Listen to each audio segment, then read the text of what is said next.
सूरज से 4.5 अरब किलोमीटर दूर मौजूद नेपच्यून ग्रह एक बर्फीला ग्रह माना जाता है। इसे हिंदी में वरुण ग्रह कहा जाता है। नीले रंग का दिखने वाला एक ग्रह सूरज से 8वें नंबर पर मौजूद है। इसी के साथ इसे सौरमंडल का अंतिम ग्रह भी कहा जाता है, क्योंकि प्लूटो अब ग्रह नहीं है बल्कि बौना ग्रह माना जाता है। यहाँ तापमान इतना ज्यादा गिरा हुआ रहता है कि इसे सौरमंडल का सबसे ठंडा ग्रह भी कहा जा सकता है। अगर द्रव्यमान यानी कि भार की बात की जाए तो ये तीसरा सबसे बड़ा प्लेनेट है। आखिर सबसे पहली बार वरुण ग्रह को कैसे खोजा गया था और आखिर इस नीले ग्रह के अंदर ऐसा क्या है और इसके अंदर का वायुमंडल कैसा है? क्या इसके पास भी कोई ठोस सतह मौजूद है जिस पर इंसान पैर रख सके? क्या हम इंसान इस ग्रह के अंदर जा सकते हैं? आज के इस फ्यूचर साइंस के वीडियो में वरुण ग्रह के अंदर जाकर देखने वाले हैं कि आखिर इसके अंदर क्या चल रहा है। अगर आप विज्ञान से जुड़े ऐसे ही वीडियोस देखना चाहते हैं तो चैनल को सब्सक्राइब कर लीजिए। दोस्तों, सबसे पहले वरुण ग्रह की खोज के बारे में बात करते हैं। नेपच्यून ग्रह को अगर आप सिंपल तरीके से पृथ्वी पर खड़े होकर देखने की कोशिश करोगे तो आपको यह नजर ही नहीं आने वाला, क्योंकि पृथ्वी से दूर होने के कारण इसे यहाँ से देखा ही नहीं जा सकता, जिस वजह से हमारे पूर्वजों के पास इसके बारे में जानकारी ही नहीं थी। पृथ्वी से टेलीस्कोप के माध्यम से भी इसकी स्टडी करना काफी मुश्किल है। लेकिन आपको जानकर हैरानी होगी कि वरुण पहला ऐसा ग्रह है जिसके अस्तित्व की भविष्यवाणी उसे बिना कभी देखे ही गणित के अध्ययन से की गई थी। जब महान वैज्ञानिक गैलीलियो गैलीली ने टेलीस्कोप के माध्यम से अंतरिक्ष पर रिसर्च करना शुरू किया तो उसे टेलीस्कोप की नजर से खंगालना शुरू कर दिया। तब उन्होंने स्टार और प्लैनेट की ड्राइंग बनाई, जिन पर गैलीलियो गैलीली ने पॉइंट बनाकर स्टार व प्लैनेट को दर्शाने की कोशिश की थी। मगर इन चित्रकारी में एक पॉइंट उस जगह पर था जिस जगह पर हमारा सौरमंडल का नेपच्यून ग्रह मौजूद है। मगर दोस्तों, यहाँ पर गैलीलियो गैलीली ने एक बहुत ही बड़ी गलती कर डाली। उन्होंने इस पॉइंट को एक स्टार समझ लिया, जिस वजह से गैलीलियो गैलीली को नेपच्यून ग्रह का खोजकर्ता नहीं माना गया। इसके बाद सन 1821 में अलेक्सिस बोवर्ड ने वरुण ग्रह के ऑर्बिट के लिए थियोरेटिकल टेबल पब्लिश किया। लेकिन जब उसकी ऑब्जर्वेशन की गई तो वरुण ग्रह के ऑर्बिट की कैलकुलेशन में काफी अंतर आ रहा था। उस वक्त अलेक्सिस बोवर्ड ने कहा कि यूरेनस की कक्षा न्यूटन के सिद्धांत का पालन नहीं करती है, इसलिए इस बात का अंदाजा लगाया गया कि कोई अन्य ग्रह यूरेनस की कक्षा को प्रभावित कर रहा है, जो अपने ग्रेविटेशनल इंटैक्शन के कारण अरुण ग्रह के ऑर्बिट को डिस्टर्ब कर रहा है। इसके बाद सन 1843 में जॉन काउच एडम्स ने जब यूरेनस प्लैनेट के ऑर्बिट की स्टडी की तब उन्होंने भी इस बात की पुष्टि की कि यूरेनस प्लैनेट के पास कोई नया ग्रह मौजूद हो सकता है। फिर 1845 में अर्बन ले वरियर ने भी यूरेनस प्लैनेट ऑर्बिट की स्टडी करते हुए यूरेनस प्लैनेट के बाद एक नया ग्रह होने का दावा किया। इतनी ज्यादा संभावनाओं के बाद वैज्ञानिकों को लगा कि यूरेनस प्लैनेट के बाद कुछ तो है, कोई तो ऐसा बड़ा ऑब्जेक्ट है जो वहां पर मौजूद है और जो गुरुत्वाकर्षण को डिस्टर्ब कर रहा है। और फिर क्या था, वैज्ञानिकों ने नए ग्रह की खोज स्टार्ट कर दी। फिर वो तारीख आ गई जिस दिन हमने सौरमंडल का 8वां ग्रह को खोज निकाला। ये तारीख थी 23 सितंबर 1846। नेपच्यून प्लैनेट की खोज का श्रेय जॉन काउच एडम्स या अर्बन ले वरियर को दिया जाएगा। इस मुद्दे पर विश्व भर के वैज्ञानिकों के बीच बहस हुई। सौरमंडल का 8वां ग्रह अर्बन ले वरियर बताए गए पॉइंट के 1 डिग्री के क्षेत्र में मिला, जबकि जॉन काउच एडम्स के बताए गए पॉइंट के 12 डिग्री के दायरे में मिला था। एक्यूरेसी के हिसाब से देखा जाए तो अर्बन ले वरियर को ही नेपच्यून का खोजकर्ता माना जाना चाहिए। मगर लंबी बहस के बाद दोनों को ही नेपच्यून प्लैनेट का खोजकर्ता माना गया। मगर मुख्य रूप से नेपच्यून का खोजकर्ता अर्बन ले वरियर ही थे। दोस्तों, नेपच्यून का नाम समुद्र के रोमन देवता के अनुसार रखा गया था, जिसके कारण इसका नाम नेपच्यून रखा गया। प्राचीन भारत में यही स्थान वरुण देवता का है, इसलिए इसे हिंदी में वरुण ग्रह कहा जाता है। दोस्तों, अन्य गैसीय प्लैनेट की तरह नेपच्यून प्लैनेट के भी छल्ले बोले तो रिंग है।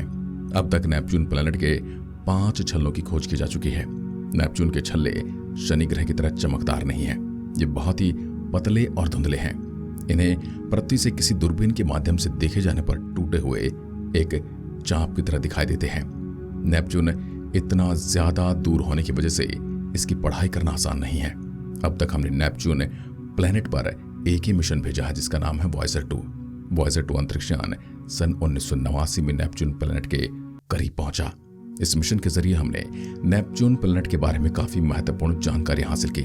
वॉयेजर 2 ने नेपच्यून प्लैनेट की तस्वीरें और साथ ही इसके उपग्रहों की कई तस्वीरें हमारे वैज्ञानिकों के पास भेजी। हबल टेलीस्कोप के जरिए भी वैज्ञानिकों ने नेपच्यून ग्रह के बारे में काफी डेटा हासिल किया। नेपच्यून के दक्षिणी के वातावरण में ग्रेट डार्क स्पॉट को पहली बार 1989 में वॉयेजर 2 अंतरिक्ष यान द्वारा खोजा गया था। ये बहुत ही बड़ा तूफान है। इसका आकार हमारी पृथ्वी के बराबर है। ये तूफान जुपिटर पर खोजे गए किसी भी ग्रह पर दर्ज की गई सबसे तेज हवाएं थी। वॉयेजर 2 मिशन के डेटा से यह भी पता चला कि ग्रह के अपने संक्षिप्त पास के दौरान ग्रेट डार्क स्पॉट आकार में काफी भिन्न है। जब नेपच्यून को हबल स्पेस टेलीस्कोप द्वारा 1994 में देखा गया था तो ग्रेट डार्क स्पॉट गायब हो गया था। हालांकि नेपच्यून के उत्तरी गोलार्ध में एक अलग अंधेरा स्थान दिखाई। नेपच्यून प्लैनेट के अब तक 14 ग्रहों यानी कि चंद्रमा खोजे जा चुके हैं। सबसे दिलचस्प चंद्रमा टाइटन है। टाइटन को शनि ग्रह वाला टाइटन मत समझ लेना, ये अलग है।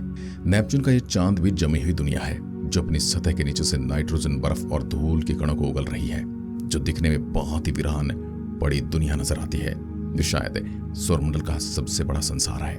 टाइटन बाकी उपग्रहों की तुलना में विपरीत दिशा में घूमता है, इसलिए वैज्ञानिक ऐसा अंदाजा लगाते हैं कि ये नेपच्यून के साथ बना उपग्रह न होकर एक क्षुद्र ग्रह हो सकता है जो नेपच्यून के गुरुत्वाकर्षण में फंस गया और इसके चारों ओर चक्कर लगाने लगा।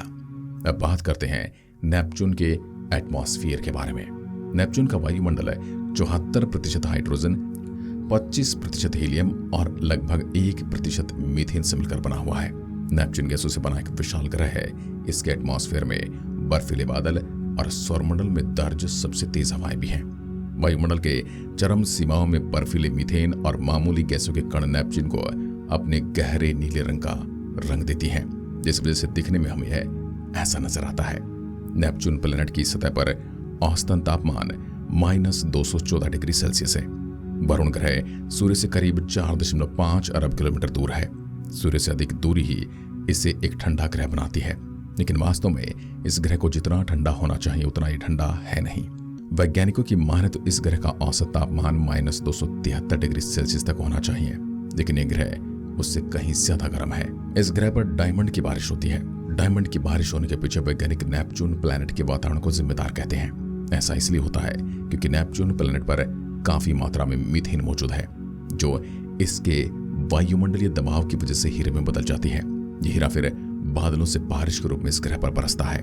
इस बारिश के कारण हीरे में गजब का फ्रिक्शन होता है, जिससे काफी ऊर्जा पैदा होती है और यहाँ पर हीरे की बारिश की वजह से यह ग्रह सूर्य से प्राप्त गर्मी से दोगुनी गर्मी खुद अंतरिक्ष में छोड़ता है।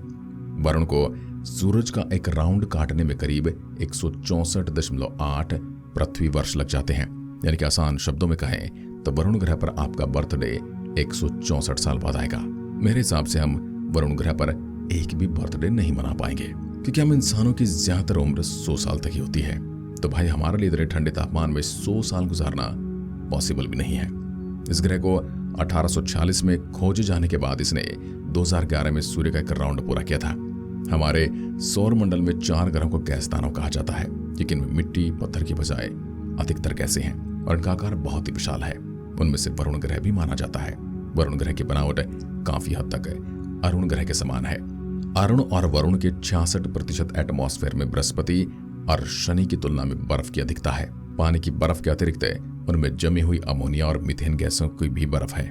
इसलिए कभी कभी खगोल शास्त्री इन दोनों को बर्फीले गैस दानव नाम की श्रेणी में डाल देते हैं। बात करें अरुण ग्रह की तो वह सिर्फ एक गोले का रूप दिखता है, जिसमें कोई निशान या धब्बे नहीं है। वहां वरुण ग्रह पर बादल, तूफान और मौसम का बदलाव साफ नजर आता है। नेपच्यून के बड़े आकार की वजह से इस ग्रह के केंद्र में इसके गुरुत्वाकर्षण के भयंकर दबाव से तापमान 5000 डिग्री सेंटीग्रेड तक पहुंच जाता है।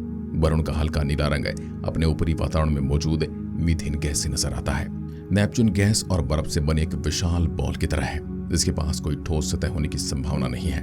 यानी कि इस ग्रह पर हम पृथ्वी की तरह खड़े नहीं हो सकते, हम नीचे चले जाएंगे। इस ग्रह पर इंसानों का जाना संभव नहीं। वरुण ग्रह का गुरुत्वाकर्षण पृथ्वी की तुलना में अधिक शक्तिशाली है।